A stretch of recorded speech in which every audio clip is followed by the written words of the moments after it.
আপনারা শুনছেন হরাল গসিপ। আপনাদের সাথে আমি শম্পা মণ্ডল। শুরু করছি আজকের নতুন এপিসোড নাম্বার 42। আপনারা শুনছেন নিঝুম রাত। ভয়াবহতার এক নিঝুম রাত, শয়তানি ক্ষমতাতে পরিপূর্ণ এক অশরীরী, যা বেছে বেছে মানুষের শিকার করে। গল্পটি শুরু করার আগে যারা যারা এখনও পর্যন্ত আমার চ্যানেল হরাল গসিপকে সাবস্ক্রাইব করনি তারা তারা সাবস্ক্রাইব করো।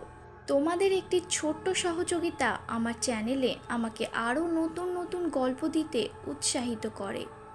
এবার গল্পটি শুরু করা যাক। ফাঁকা রাস্তা, তার মধ্যে গাড়ি চালিয়ে আসছে রুদ্র। হঠাৎ করেই রুদ্রর গাড়িটা খারাপ হয়ে যায়। বাইকের স্টার্ট বন্ধ হয়ে যায়, কিছুতেই বাইকটা স্টার্ট নেয় না।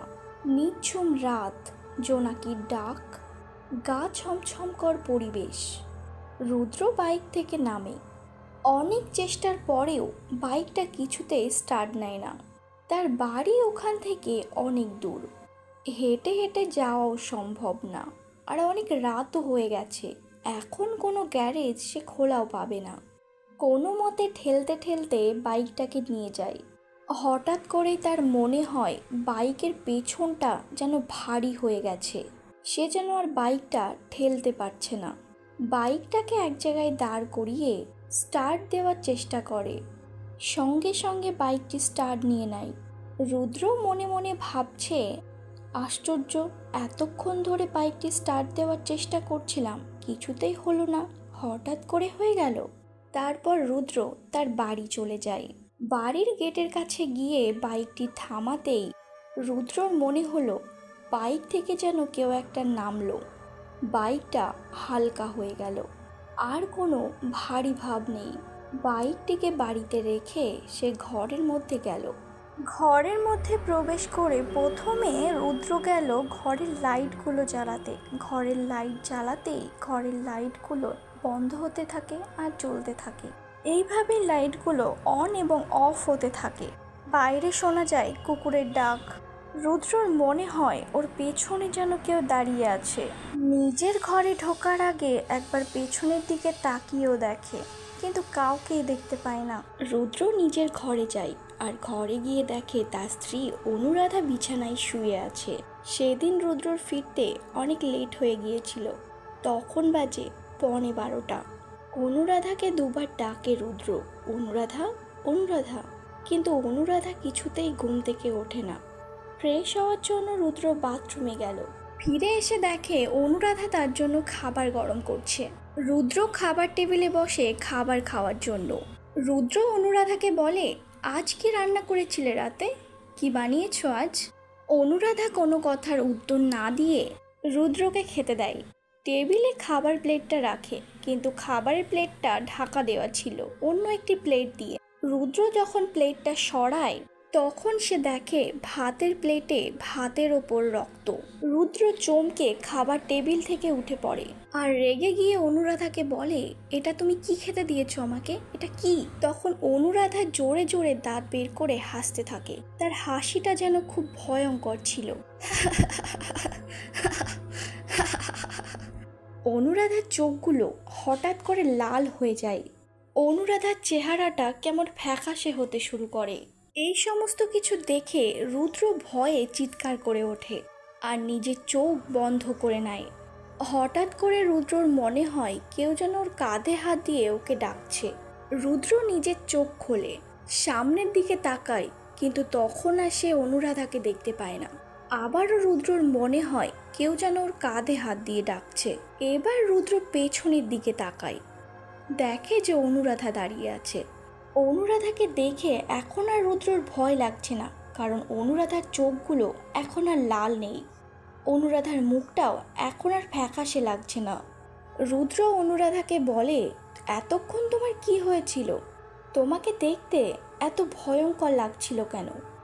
অনুরাধা বলে, তুমি আমাকে কখন দেখলে? আমি তো তোমার চিৎকার শুনে বাইরে আসলাম, আমি তো ঘরে ঘুমাচ্ছিলাম।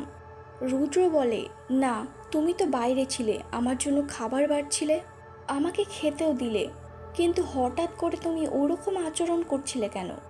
অনুরাধা বলে, কেমন আচরণ করছিলাম আমি? আমি তো ঘরে শুয়েছিলাম, তোমার চিৎকার শুনে আমার ঘুম ভাঙলো, তাই কি হয়েছে দেখতে আসলাম। আমার মনে হয় তুমি হয়তো ঘুমিয়ে পড়েছিলে, তাই কোনো স্বপ্ন দেখেছ। রুদ্র বলে, স্বপ্ন? ওটা কি স্বপ্ন ছিল? জানি না, স্বপ্ন হলেই ভালো, ওটা যেন সত্যি না হয়। রুদ্র বলে, অনেক খিদে পেয়েছে আমার, আমাকে কিছু খেতে দাও। আবারও রুদ্র খাবার টেবিলে বসে।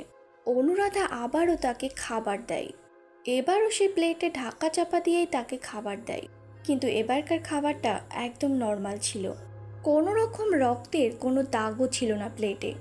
রুদ্র খাওয়া দাওয়া শেষ করে শুয়ে পড়ে। অনুরাধা ওর পাশে গিয়ে শুয়ে পড়ে। রুদ্র শুয়ে শুয়ে চোখ বন্ধ করে চিন্তা করতে থাকে। তখন আমি যেগুলো দেখেছিলাম ওগুলো কি সত্যি ছিল, নাকি সবই আমার মনের ভুল? এসব ভাবতে ভাবতে রুদ্র চোখটা লেগে আসে। হঠাৎ করেই একটা আওয়াজ শুনতে পাই, যেন কিছু একটা জোরে পড়ে গেল। ওপর থেকে নিচে পড়লে ঠিক যেমন আওয়াজ হয়, ঠিক তেমন আওয়াজ। রুদ্রর ঘুম ভেঙে যায়। আশেপাশে তাকিয়ে দেখে, কিন্তু লাইটটা অফ থাকার কারণে তখন ঘরটা পুরো অন্ধকার ছিল, তাই সে কিছুই দেখতে পায় না। রুদ্র ঘরের লাইটটা অন করে, ঘরের আশেপাশে ভালো করে তাকিয়ে দেখে। দেখে যে ঘরের দেওয়ালে যে ঘড়িটা ছিল সেটা পড়ে ভেঙে গেছে। পুরো মেঝেতে কাঁচ ছড়িয়ে ছিটিয়ে আছে। অনুরাধার দিকে তাকিয়ে দেখে, দেখে যে অনুরাধা তখনও ঘুমিয়ে আছে। আওয়াজটা যেন কোনো মতেই অনুরাধার কানে গিয়ে পৌঁছায়নি। অনুরাধা নিশ্চিন্তে ঘুমিয়ে আছে দেখে রুদ্র আর অনুরাধাকে ডাকেনি। তখন বাজে 1:45। এত রাত হয়ে গেছে দেখে মেঝেতে পড়ে থাকা কাজগুলো রুদ্র আর পরিষ্কার করে না। মনে মনে ভাবে কাল সকালে পরিষ্কার করলেই হবে, তাই লাইটটা অফ করে আবার শুয়ে পড়ে। কিছুক্ষণ এপাশ ওপাশ করার পর রুদ্রর মনে হয় কেউ যেন ওর মুখের সামনে জোরে জোরে নিঃশ্বাস নিচ্ছে। নিজের চোখটা আস্তে আস্তে খোলে।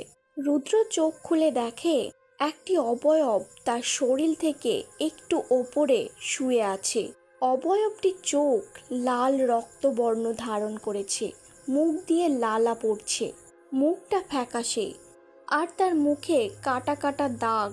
কাটা দাগগুলো দিয়ে যেন রক্ত ঝরে ঝরে পড়ছে, আর সেই রক্তের টোপ রুদ্রর গায়ে গিয়ে পড়ছে। আর সেই অবয়বটি নিজের হাত দিয়ে রুদ্রের গলা টিপে ধরে, আর সেই অবয়বের আঙুলে থাকা বড় বড় নখগুলো রুদ্রের গলায় চুপতে থাকে। ওই অবয়বটি রুদ্রের কাঁধে কামড় বসায়, আর রুদ্রের শরীরে থাকা সমস্ত রক্ত চুষে খায়। অবয়বটি যখনই কামড় বসায় রুদ্র তখন জোরে আর্তনাদ করে ওঠে, আর সেই আর্তনাদের আওয়াজে অনুরাধার ঘুম ভেঙে যায়। রুদ্র নিজের শেষ নিঃশ্বাস ত্যাগ করে। এইসব দৃশ্য দেখে অনুরাধাও চিৎকার করে ওঠে, আর ওই অবয়বটিকে বলে, কে তুমি? কে কে আমার এত বড় সর্বনাশ করলে? আমরা তোমার কি ক্ষতি করেছিলাম? তখন অবয়বটি বলে, তোর স্বামী তো আমি যে গাছে থাকি সেই গাছের নিচ দিয়ে আসছিল, তাই তো আমি ওর গাড়িতে করে এলাম তোর বাড়িতে। অনেক দিন হলো আমি মানুষের রক্ত পান করিনি, সে সুযোগ আমি কি করে হারাই? এবার তোর পালা, এবার তোকে শেষ করব। এই বলে অবয়বটি অনুরাধার দিকে ঝাঁপিয়ে পড়ে।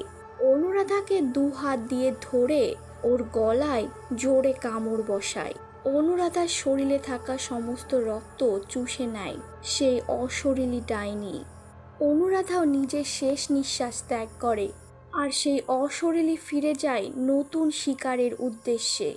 আজকের গল্প এখানেই শেষ করছি। এতক্ষণ তোমরা শুনলে নিঝুম রাত, ভয়াবহতার এক নিঝুম রাত। আওয়াজে